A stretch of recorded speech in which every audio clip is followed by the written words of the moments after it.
Welcome to the Slop Temple. We pray this video helps. You'll start by creating or selecting a Google Cloud project and confirming you have editor or owner rights. Once signed in, make sure billing is configured if your organization requires it, because some API features check billing status.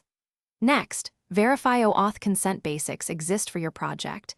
You don't need a public verification yet, but fill the app name and support email.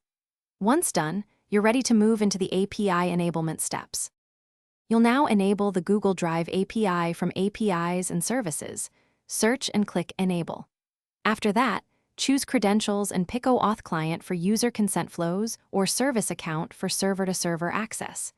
When creating OAuth credentials, enter authorized redirect URIs exactly as used by your app. Mismatches cause auth failures.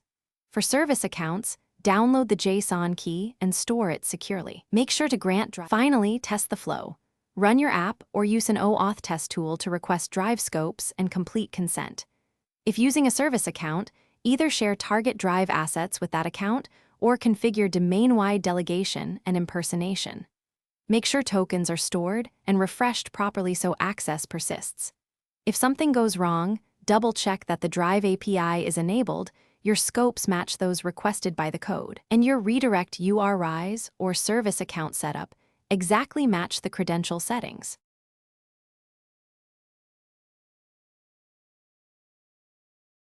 Thanks for watching. Consider subscribing if we helped you.